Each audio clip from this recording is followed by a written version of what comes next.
हरे कृष्ण भक्तजनों, वास्तव में हर एकादशी की महिमा अपरंपार है, परंतु आज आपके समक्ष एक ऐसी पुण्यदायिनी एकादशी की महिमा का वर्णन करते हैं जो संपूर्ण एक वर्ष में आने वाली सभी एकादशियों की तुलना में उनके बराबर अकेले ही पुण्य प्रदान करती है। आइए जानते हैं ज्येष्ठ माह के शुक्ल पक्ष की महापुण्यदायिनी निर्जला एकादशी की महिमा। शास्त्रों के अनुसार संपूर्ण एक वर्ष की अन्य एकादशियों का व्रत करने से जो पुण्य प्राप्त होता है, वही पुण्य निर्जला एकादशी का व्रत रखने से मिल जाता है। निर्जला एकादशी का व्रत किसी भी प्रकार के अन्न और जल के बिना ही किया जाता है। व्रत के कठोर नियमों के कारण यह सभी एकादशी व्रतों से अधिक महत्वपूर्ण और पुण्यदायिनी है। इस पवित्र व्रत के पुण्य प्रभाव से मोक्ष की प्राप्ति होती है। निर्जला एकादशी के व्रत से व्यक्ति की सभी मनोकामनाएं पूर्ण होती हैं और यह व्रत हमारी सकारात्मक ऊर्जा में वृद्धि करता ही है। साथ ही भक्तजनों के हृदय में भगवान श्री हरि विष्णु जी के भक्ति और प्रेम को भी दृढ़ करता है। एक भक्त को इससे अधिक और क्या चाहिए।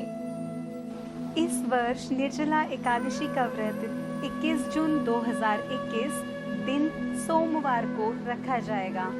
एकादशी तिथि का प्रारंभ 20 जून 2021 को शाम 4:21 से होगा और एकादशी तिथि की समाप्ति 21 जून दोपहर 1:31 पर होगी।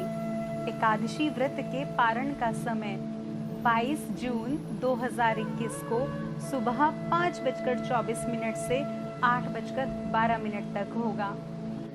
आइए निर्जला एकादशी की कथा श्रवण करते हैं। बात है महाभारत काल की।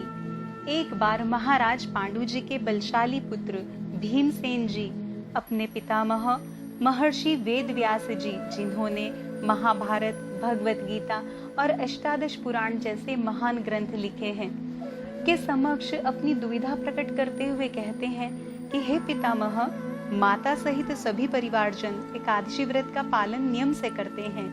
भ्राता युधिष्ठिर जी भी मुझे यह व्रत करने के लिए कहते हैं और मैं भी एकादशी व्रत करना चाहता हूँ। मैं भक्ति पूर्वक भगवान श्री हरि जी की भक्ति, पूजा, दान, पुण्य भी करता हूँ, लेकिन व्रत नहीं रख पाता। भीमसेन जी आगे कहते हैं कि मेरे पेट में व्रक नामक अग्नि है, जिसके कारण मैं भोजन किए बिना नहीं रह सकता।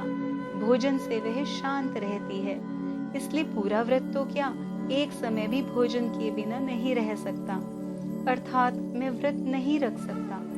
भीमसेन जी बहुत दुखी होते हैं और पितामह से कहते हैं कि कोई उपाय बताइए जिससे मैं एकादशी के व्रतों का पुण्य लाभ कर सकूं। इस पर बहुत विचार करके महर्षि वेदव्यास जी कहते हैं कि दोनों पक्षों की एकादशियों का व्रत रखने से ही स्वर्ग की प्राप्ति होती है। इस बात पर भीमसेन जी नरक में जाने के भय से व्याकुल होकर कहते हैं कि कृपया मेरी मुक्ति का कोई उपाय करें। मैं बहुत प्रयास करूं तो भी मैं वर्ष में एक ही दिन व्रत कर सकता हूं। महर्षि वेदव्यास जी विचार करने लगे और फिर बोले, ध्यान पूर्वक सुनो हे भीमसेन, कृष्ण और मिथुन संक्रांति के मध्य में ज्येष्ठ माह के शुक्ल पक्ष की एकादशी होती है, जिसका नाम निर्जला एकादशी है, अर्थात बिना जल ग्रहण किए व्रत रखना चाहिए। इस एकादशी के व्रत में स्नान और आचमन में जल वर्जित नहीं है, अर्थात स्नान किया जा सकता है और 3 मासे जल से अधिक जल आचमन में नहीं लेना चाहिए। इस आचमन से शरीर की शुद्धि हो जाती है। इस दिन भोजन करने से व्रत नष्ट हो जाता है। एकादशी सूर्योदय से द्वादशी सूर्योदय तक जल और अन्न का त्याग करना चाहिए और दान पुण्य करने के पश्चात ही द्वादशी के दिन व्रत का पारण करना चाहिए। इस एकादशी व्रत का फल संपूर्ण एकादशियों के बराबर होता है। हे भीमसेन, स्वयं भगवान ने मुझसे कहा था कि इस एकादशी का पुण्य समस्त तीर्थों और दानों के पुण्य के बराबर है। एक दिन निर्जल रहने से मनुष्य पापों से मुक्त हो जाता है। जो मनुष्य निर्जला एकादशी का व्रत करते हैं, उनको मृत्यु के समय भयानक यमदूत नहीं दिखाई देते। संसार के श्रेष्ठ व्रतों में निर्जला एकादशी का व्रत सर्वोपरि है, अतः यत्न पूर्वक निर्जला एकादशी का व्रत करना चाहिए। इस दिन ओम नमो भगवते वासुदेवाय मंत्र का उच्चारण करना चाहिए। महर्षि वेदव्यास जी द्वारा बताए गए निर्जला एकादशी के व्रत को भीमसेन जी ने किया। यत्न पूर्वक यह व्रत करने से उन्हें स्वर्ग की प्राप्ति हुई।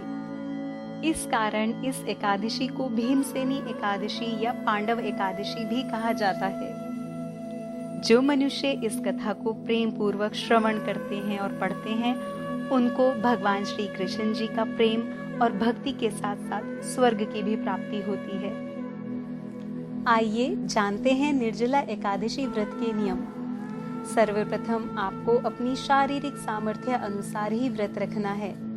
निर्जला एकादशी के नाम से ही स्पष्ट है कि निर्जल अर्थात बिना जल ग्रहण किए व्रत रखना है। जल के साथ ही अन्न भी नहीं ग्रहण करना है।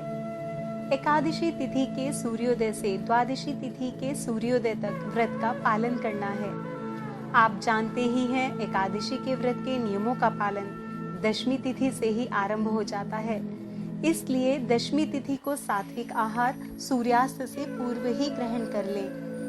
एकादशी तिथि को ब्रह्म मुहूर्त में उठकर स्नान आदि नित्य कर्मों से निवृत्त होकर स्वच्छ वस्त्र धारण करके भगवान श्री हरि जी और माता लक्ष्मी जी का पंचामृत से स्नान करके उनका श्रृंगार करें और धूप, घी का दीपक, नैवेद्य, गंगाजल, ऋतुफल, फूल और तुलसी जी अर्पित करें। भगवान श्री हरि जी की आरती करें। एकाग्रता के साथ श्री हरि विष्णु भगवान जी का उनके शंख, चक्र, गदा और पद्म धारण किए हुए अति सुंदर, हृदय को सुख प्रदान करने वाली मोहक छवि का ध्यान करें।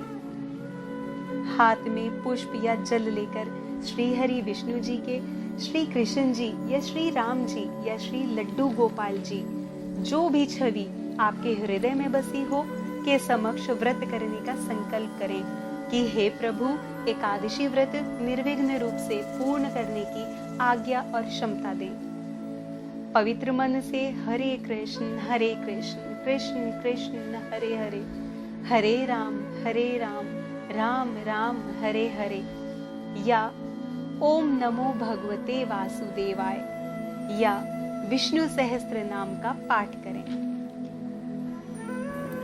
अपने हृदय की कठोरता को त्याग कर करुणा के भाव धारण करें। व्रत शरीर से ही नहीं अपितु मन से भी करें।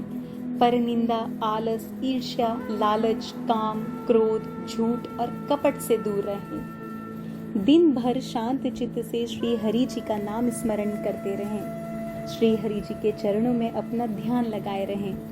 संध्या के समय श्री हरि जी को मखाने की खीर या अन्य शुद्ध भोग लगाएं, परंतु याद रखें आप स्वयं नहीं ग्रहण करेंगे। आरती करें, रात्रि में जागरण करें और कीर्तन का भी विधान है। अगले दिन अर्थात द्वादशी तिथि को सुबह व्रत पारण के नियत समय पर श्री हरि जी को तुलसी युक्त जल पिलाएं और भोग लगाएं। फिर किसी ब्राह्मण को दान स्वरूप अन्न, वस्त्र, छत्र, जल से भरा घड़ा, फल, उपानह आदि दान करें और फिर अपने व्रत का पारण करें। आपका व्रत निर्विघ्न रूप से पूर्ण हो, इसके लिए शारीरिक श्रम कुछ कम करें। कुछ समय मौन रहें, क्योंकि अधिक वार्तालाप आपकी शारीरिक ऊर्जा का ह्रास कर सकता है। गर्मी से बचें और हरि नाम स्मरण करते रहें।